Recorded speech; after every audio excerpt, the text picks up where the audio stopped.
दोस्तों नमस्कार। और आज हम फिर आपके सामने हाजिर हैं और हम अभी शिक्षा पे ही बात कर रहे हैं, हम अपने बच्चों की शिक्षा के ऊपर ही बात कर रहे हैं और लगातार ये हम कई खंडों में बात कर रहे हैं।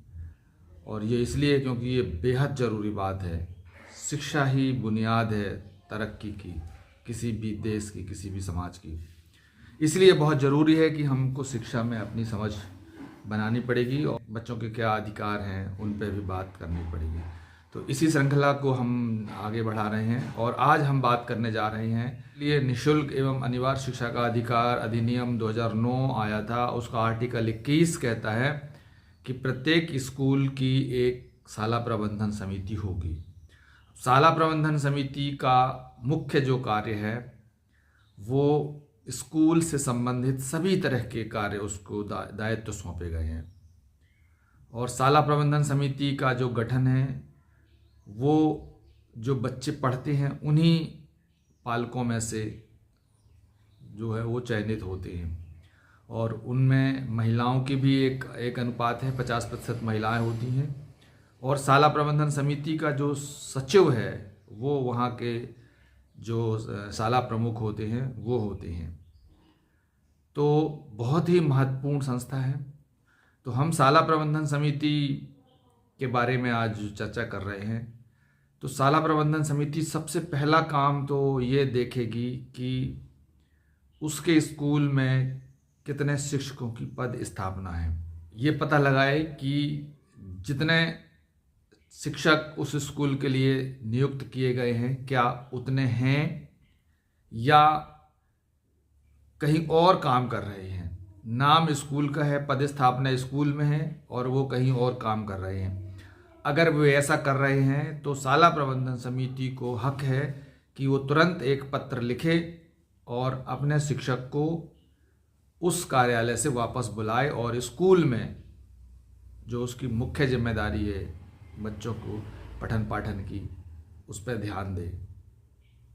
यदि मापदंडों से कम शिक्षकों की संख्या है, जो बच्चों का अनुपात है उससे कम है वहाँ पे शिक्षकों की संख्या, तो वो अपने वरिष्ठ कार्यालय जो शिक्षा विभाग का है उसको लिखे कि हमें एक तुरंत शिक्षक की आवश्यकता है।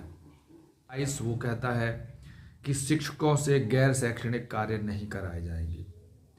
तो शाला प्रबंधन समिति की जिम्मेदारी है कि वो देखे कि उसके शिक्षकों से गैर शैक्षणिक कार्य तो नहीं कराया जा रहा है। यदि ऐसा कराया जा रहा है तो शाला प्रबंधन समिति तुरंत उसमें हस्तक्षेप करे और अपने शिक्षक को प्रोटेक्ट करे। शिक्षक सिर्फ उन्हीं गतिविधियों में हिस्सा ले सकता है जो कानून पर वर्णित है।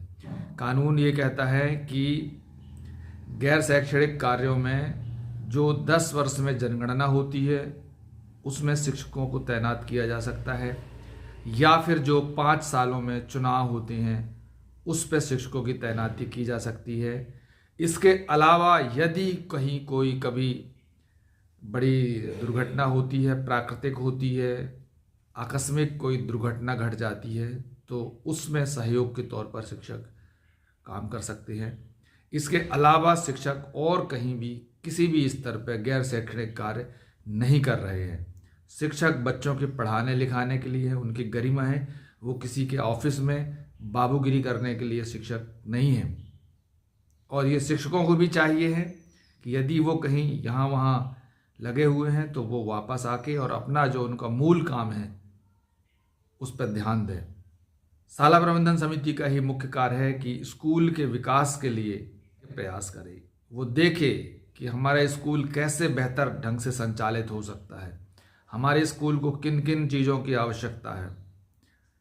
शाला प्रबंधन समिति ये भी ध्यान देगी कि शिक्षक समय पर स्कूल आएं और पठन पाठन का कार्य करें और इसके बाद समय से स्कूल छोड़ें। शाला प्रबंधन समिति ये भी देखे कि जो कानून में मापदंड दिए गए हैं एक विद्यालय के लिए कि उसके यहाँ पे लाइब्रेरी है कि नहीं, बच्चों के लिए पठन पाठन खेल कूद की सामग्री है कि नहीं, स्कूल में फेंसिंग तारवाड़ी या फिर बाउंड्री वॉल है कि नहीं, स्कूल में जो विशेष सुविधा वाले बच्चे हैं जो जिनको शारीरिक चुनौती है उन बच्चों के लिए रैंप बना है या नहीं बना है, पानी के पीने के लिए पर्याप्त व्यवस्था है या नहीं है, शौचालय पर्याप्त मात्रा में है या नहीं है, लड़कियों के लिए अलग शौचालय और लड़कों के लिए अलग शौचालय, ये जो तमाम चीज़ें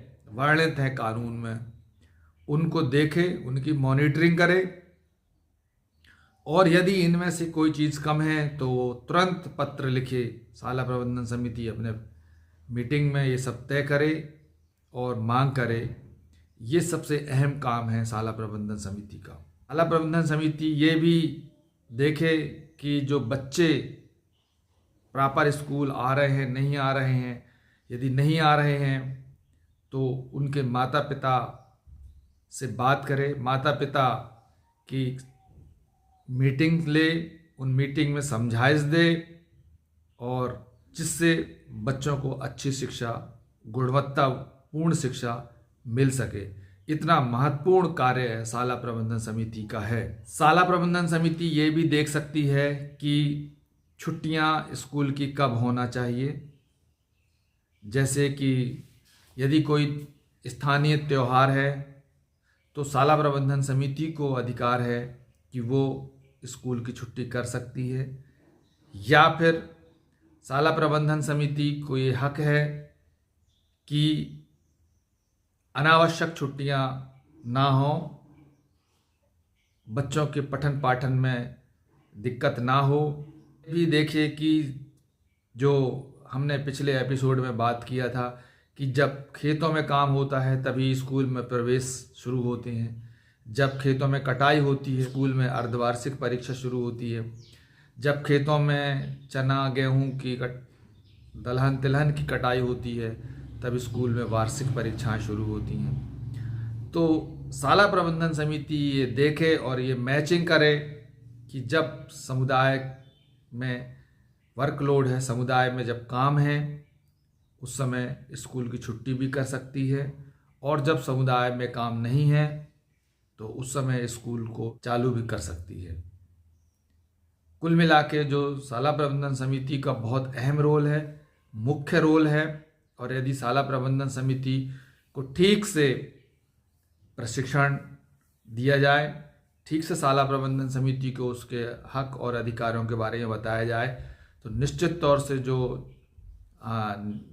आज जो दुर्दशा है स्कूलों की, उसको सुधारा जा सकता है और उसको ठीक किया जा सकता है, और पठन पाठन की गतिविधियों को आगे बढ़ाया जा सकता है। प्रबंधन समिति ये भी देखे कि पूरे साल भर में स्कूल 200 से लेके 220 दिन कम से कम खुलना चाहिए, और उसमें पठन पाठन भी होना चाहिए।